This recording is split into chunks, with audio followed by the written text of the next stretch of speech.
ప్రియదర్శి లాంటి ప్రియదర్శి అని, రాహుల్ రామకృష్ణ మరి.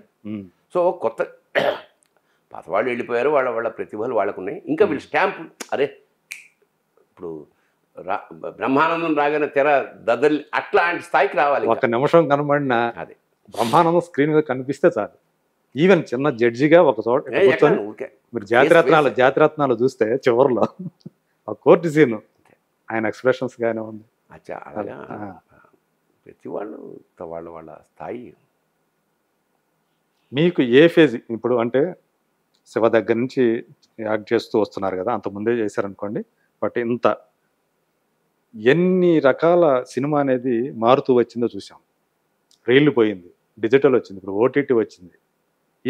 ఇన్నిటికి సాక్షిభూతంగా మన యొక్క తరం నిలిచింది అనుకుంటే, అసలు మీకు ఇందులో బాగా నచ్చినటువంటి ఫేజ్ ఏది, మీరు బాగా ఎంజాయ్ చేసినటువంటి ఫేజ్ ఏది? నిజానికి అవన్నీ కుక్కుడు ఫుడ్స్ అండి. అంత అందరూ కలిసికట్టుగా ఒక క్రమశిక్షణగా నువ్వేమంటావు. ఇప్పుడు ఫేజ్ ఉంది, ఇది చాలా ఆశ్చర్యకరమైన క్రియేటివిటీ ఇప్పుడున్నది.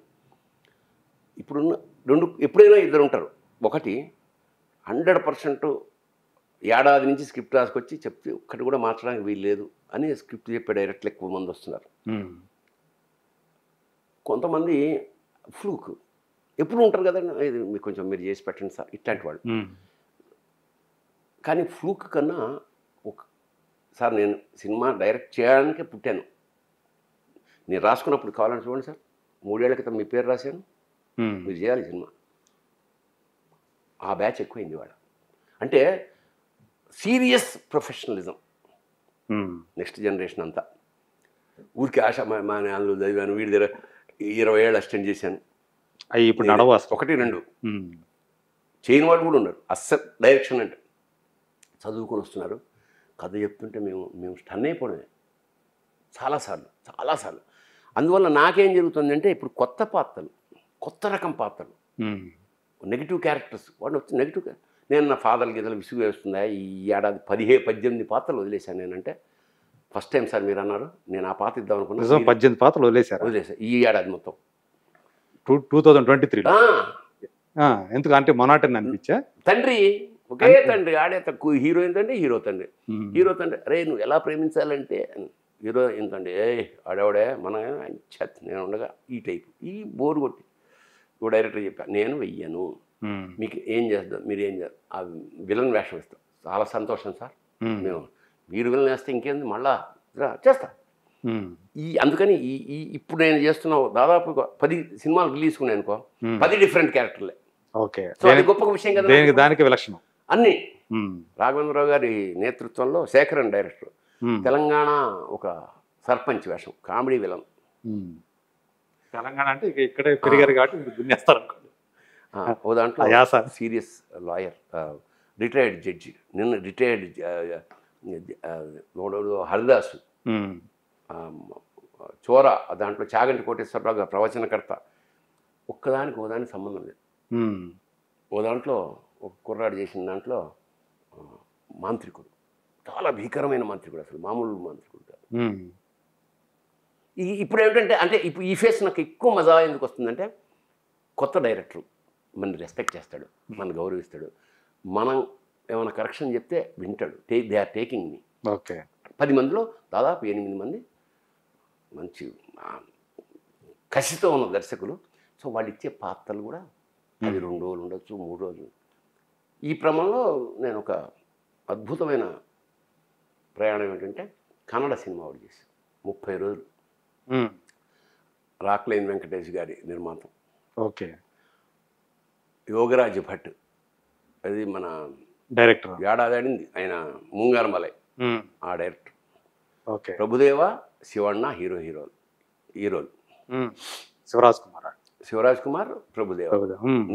నాది షోలేలో సంజీవ్ కుమార్ లాంటి క్యారెక్టర్.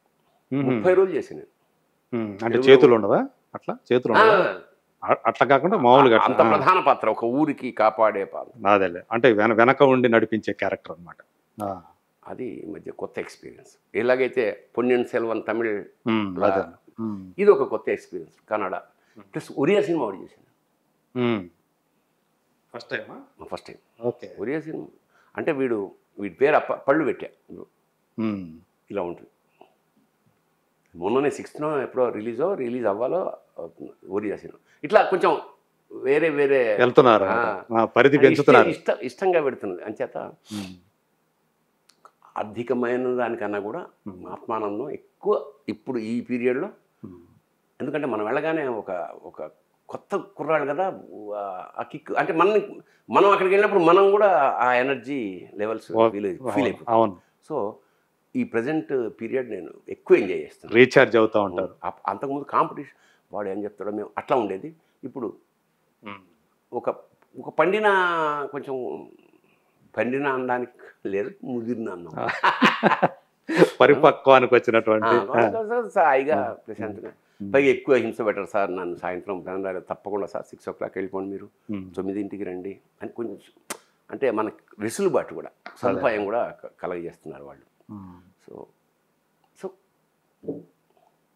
మంచి మంచి వేషాలు కొత్తవి వేసే అవకాశం ఉంది. ఇంకా దాదాపు ఇంకా ఈ ఈ ఈ నవంబర్లో నేను ఒప్పుకున్న కొత్త సినిమాలు దాదాపు 5 వెరైటీలే. అంటే చేయబోతున్నారా? చేయబోయేవి. ఓకే. రిలీజ్కి 10 ఉన్నాయి, చేయబోయి ఏమండి ఇప్పుడు లేటెస్ట్గా రిలీజ్ అయ్యే వాటిలో ఏమున్నాయి?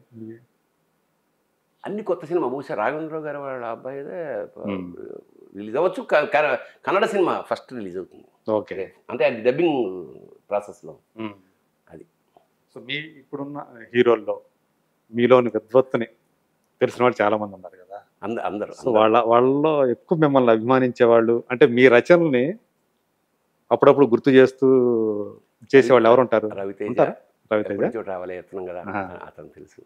మిగతా వాళ్ళందరూ కూడా ఇప్పుడు నాగార్జున నా పరికిణి ఆవిష్కరణ నాగార్జున చేశాడు. శివ నేనే రాశా కదా. పెద్దవాళ్ళ ప్రతి పెద్ద డైరెక్టర్కి ఏదో సినిమా రాయడమో కలిసి చేయడమో. చిరంజీవి గారితో చాలా సినిమాలు చేశాను, బాలకృష్ణ గారితో చాలా సినిమాలు చేశాను. అవును. నాగార్జున సరే, శివ అవన్నీ ఇంచుమించు. వెంకటేష్తో చాలా సినిమాలు చేశాను. కానీ శివ తర్వాత మీకు అదేమిటంటే విచిత్రం, నాగేశ్వరరావు గారు ముఖ్యంగా. నాగేశ్వర గారితో 6 సినిమాలు చేశా, నాగార్జున గారితో చేశా, నాగ చైతన్యతో చేశా, శిశింద్రి నుంచి చిరంజీవి గారితో చేశా, పవన్ కళ్యాణ్ గారితో చేశా, నాగబాబుతో చేశా, చాలా చేశాం. మళ్ళీ వంశం అందరూ రామచరణ్ తండ్రిగా చేశా, చిరుతలో వైష్ణవ్ తేజ్ చేశా, ఆ కుటుంబం మొత్తం అందరు. అల్లు అర్జున్తో చేశారు, ఫాదర్గా చేశారు. అల్లు అర్జున్తో అయితే ఒకసారి సభ మీద నా రియల్ ఫాదర్ అల్లు అరవింద్, నా రియల్ ఫాదర్ తనకి భరణి గారు అన్నాడు పాపం. సో అట్లా అన్నారు. అటు కృష్ణ గారితో చేశారు, మహేష్తో చేశారు, ఇట్లా ఈ ఫ్యామిలీస్ అన్నిటితోటి. ఒక్క అన్నగారితోటే చేయలేదు నేను. అదే మిగతా అందరితోటి కలిసి చేశారు. సో మీకు బాగా ఈ ఇంత లైఫ్లో మోస్ట్ సెలబ్రేటెడ్ ఇన్సిడెంట్ అంటే, ఎక్స్పీరియన్స్ అంటే ఏదైనా ఉందా? నాటకం నేను కళాసాగర్లో ప్రదర్శిస్తున్నప్పుడు ఆత్రేయ గారు నాటకం చూసి పబ్లిక్లో ఏమన్నాడంటే, ఇంక నేను నాటకాలు రాయక్కర్లేదు, రాస్తానని చాలాసార్లు చెప్పాను మీకు, ఇంక నేను రాయను ఎందుకంటే వీడు రాస్తాడు అని.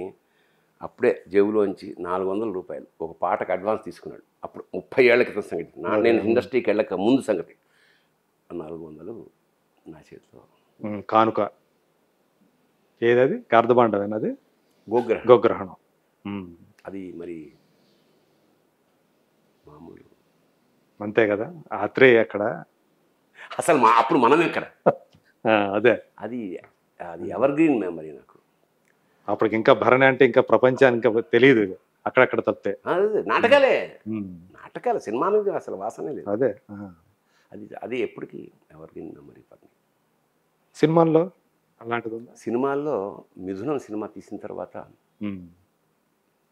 బాలసుబ్రహ్మణ్యం అన్న ఒక మాట, భరణి నేను 40,000 పాటలు పాడాను అన్ని భాషల్లో, ఎప్పుడైనా జీవిత చరిత్ర రాస్తే మిథునానికి ముందు మిథునానికి తర్వాత అనే రాయాలి అన్నారు ఆయన.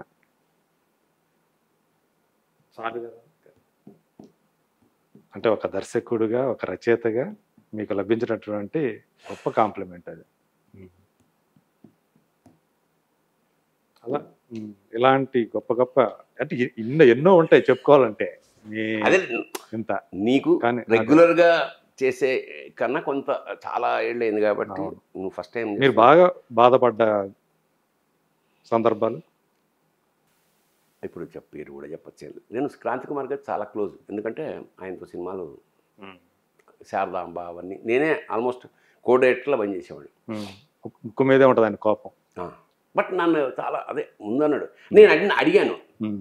నా ఫస్ట్ రాడపల్లి గారు పరిచయం చేస్తున్నాయా, అక్కడ అక్కడ తిరుగుతూ ఉంటాడు ఆయన అంటే, బోన్లో సింహంలాగా ఉన్నాడు. వద్దు సార్, నాకు వద్దు, పరిచయం ఉంది, ఏముంది, నాకు సినిమా వద్దు పోమన్నా. ఆ! తర్వాత హ్మ్. పరిచయం అయ్యాక అసలు రోజు కూర్చునేవాడు సాయంత్రం. ఏంటి సార్ మీరు ఎందుకు ఇట్లా బ్యాడ్ నేమ్ సంపాదించుకున్నారు? ఏం బ్యాడ్ నేమ్ అన్నాడు. ఇట్లా అందరూ మీరంటే భయపడతారు, దుర్మార్గుడు అంటాడు.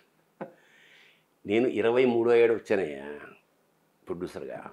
మంచి వేడిలో ఉన్నా. డైరెక్టర్ ఎవరో పెట్టుకున్నాం. నెక్స్ట్ సండే సిట్టింగ్ అన్నా, రాలేవాడు. ఎందుకు రాలేదు కనుక్కోండి అన్న. వాడు వేరే సిట్టింగ్లో అన్నాను, తీసేయన్నా. అప్పుడు ఇండస్ట్రీలో సంచలనం, డైరెక్టర్ తీసేసి వేరే వాడిని పెట్టాను నేను డైరెక్టర్ని. అప్పటి నుంచి అమ్మో వీడు కోపిష్టని.